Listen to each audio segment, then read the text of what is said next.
Good morning, everybody. I'm so excited. I am in Battle Creek, Michigan, and I'm about to go visit the Adventist Historical Settlement.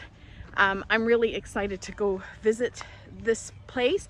It's a beautiful day. It is part of our Adventist history, and I hope you enjoy this village. So come along. Everybody is welcome, regardless of your religion or nothing at all. It's a part of history, and that's what really makes it most important.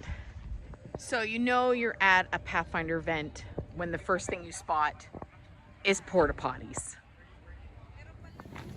Yes. In 1844, there were a whole lot of disappointed people. The Millerite movement had gone through the United States, and people were excited. They believed that the prophecy in the book of Daniel in chapter 8 meant that Jesus was going to come that year. And people were overjoyed at the thought that Jesus was coming for them. When October 22 came and went and Jesus hadn't arrived, there were a whole lot of people who had to pick up the pieces of their faith and their lives and figure out what next. And one of the important questions is, is God still real? Is this all real? Do I believe anymore? The publishing house, because they begin to try and tell the world this idea, that Jesus' coming is still soon, that the seventh-day Sabbath is a sign of a God of love. He wants us to spend that Sabbath with him, and other ideas from the small publishing house. And they rented a house, and the printing press was in that house, and they lived in the house, and other people who would come to work on the Review and Herald, as they called it, doing the writing and doing the printing and things like that. They also lived in the house all together. And it was hard. They were poor. Ellen talks about how they had to get these secondhand chairs and repair the seats, and they didn't have enough money to buy potatoes, so they bought turnips and cooked and mashed them to eat like potatoes, right? A little Adventist company begins in Battle Creek, Michigan. And a group of farmers there, they invited the whites to come move to Battle Creek. Come move out here where things are more affordable than they were in Albany, and we will help you get set up, move your publishing operations out here. And so they do. In 1855, you expand over time. This is from 1895. By 1902, they are the largest printing organization in the state of Michigan.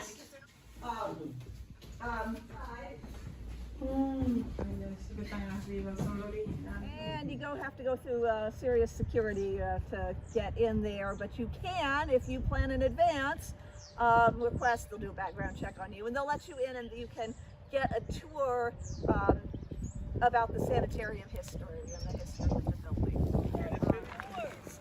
Anybody know why there are 2 doors? COVID. One to go in, one to go out. The men and women typically went in different doors. Oh. And the best explanation I can give you is it was customary. Feel free to make yourself comfortable in here.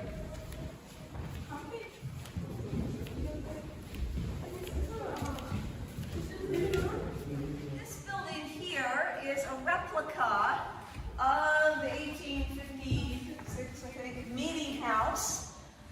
They called the church a meeting house because it wasn't just a church. They'd meet here for worship, but they would also have other kinds of meetings. In fact, this is where we have the first organizational meetings, where they organize as a church.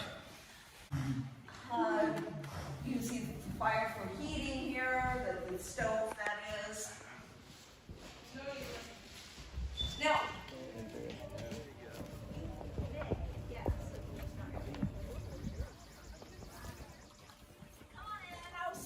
is the original home that was James and Ellen White's first home. Prior to this, they lived in people's attics or spare rooms, or they have this shared living arrangement with the other publishing workers. This is the first home they have of their own. It's almost like having privacy, right? They built it in 1856. When they get here, the other Adventists actually helped them to build it so that they have a place to live.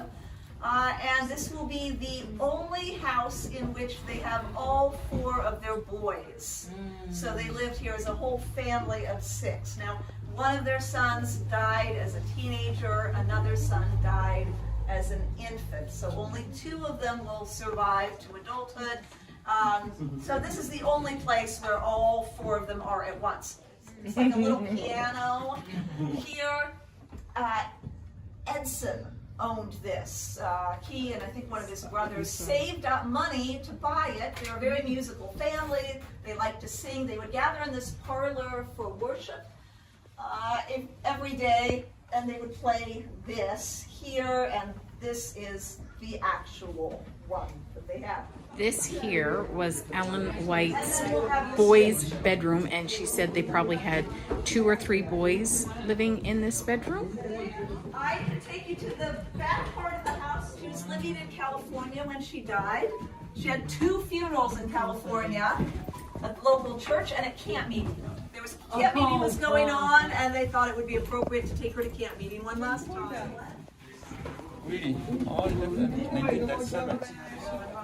This is James White's room, and he had a small room because this is just where he slept. He didn't do any work or anything like that in this room. And this is Ellen White's room, and hers is bigger because they said this is where she worked, so she would come up here and do her work, and the kids would play. So she has a bigger bedroom. See the mirror? Do you see the mirror? It's a different kind of mirror.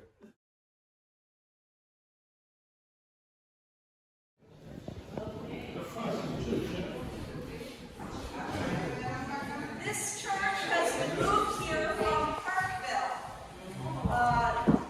Michigan. So during Ellen White's time, they would have just had that meeting house there. That was the second version. The third version is somewhere else.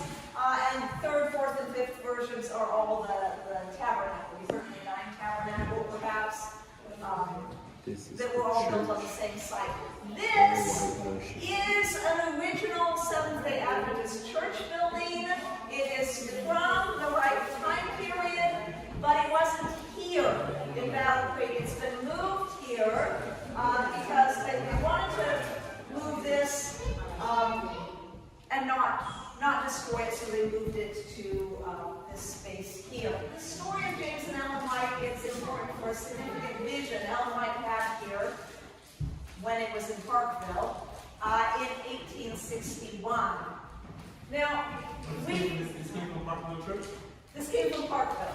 So this was the Adventist church in Parkville. We mentioned people recovering from the Great Disappointment, right? They had to dig through and find out what was really going on. And the book of Daniel said, after 2,300 days, the sanctuary will be cleansed.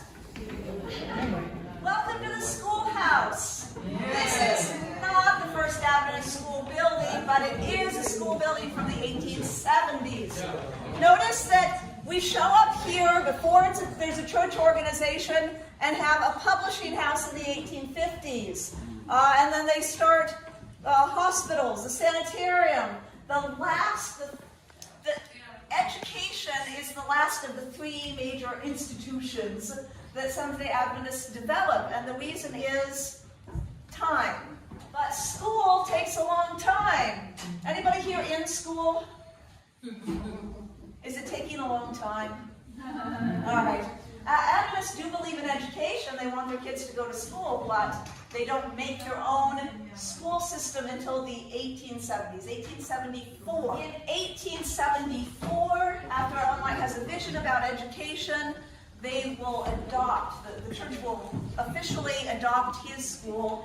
It will become Battle Creek College, the very first Seventh-day Adventist educational institution. Hey everybody, it's been a few days. I didn't end off the video of me visiting the Advent Historical Settlement. Mainly because after what you just seen, I got talking to people. Then I had to rush to the Detroit, Michigan airport, catch my flight.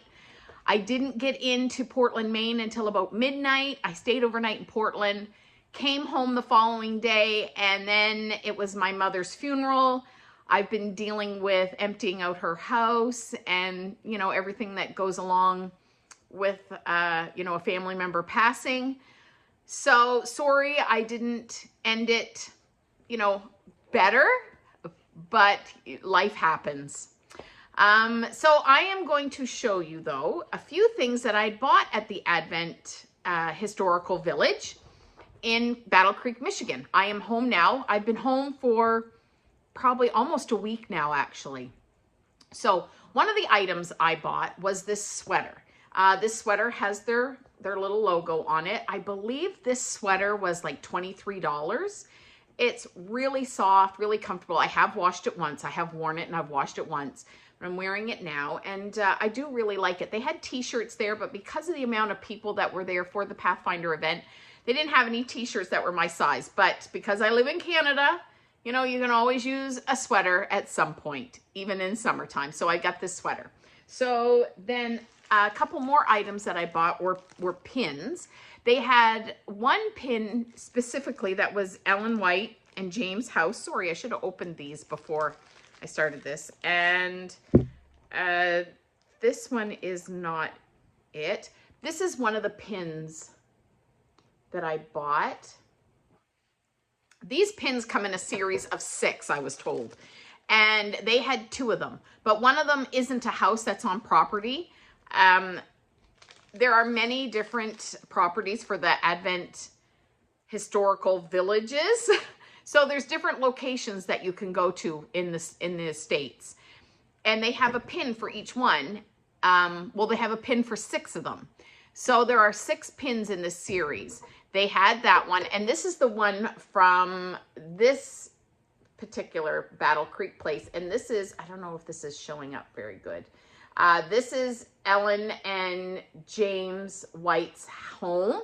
This is their actual home that was in the village that we visited. So that's their pin. And then the writing's really small on this one. She did tell me, and you can see it, but I need my glasses on because the writing is very, very small. So that is the other pin. And I actually gave these to my son. My son is very much a pin collector, trader.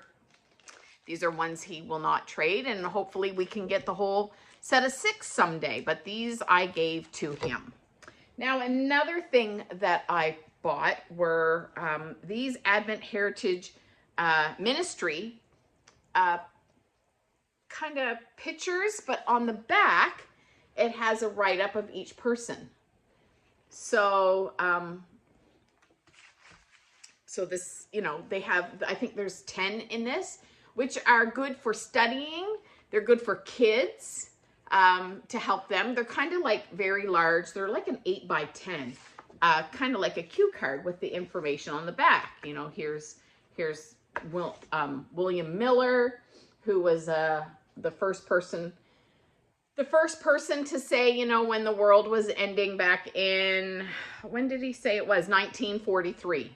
1943, he was the one that started saying, you know, Jesus was coming back. And in 1943, he thought he had it figured out by the Bible text. And of course, it is now 2025 and Jesus has not returned. So he had the right message, but he had the wrong dates. No one knows the dates. It says right in the Bible that no one knows but God himself. So this is a series of 10. It has Ellen White in here. It has James White in here. It has many, John Andrews. You know, there's so many, you know, they're very, very useful. And I really liked them because you can use them really for anything. But I also got, and I think these were $10. I believe these were $10. I believe the pins, I think the pins were $5. I'm not sure about that. But then in these big sets, you could get them in little sets. So you could give them away. So I did buy 5 sets of these. And they're the exact same as the big ones, but they're littler. So these are great for kids. And these were only $1. So I thought this was a great buy. These ones here. So I got these ones for $1.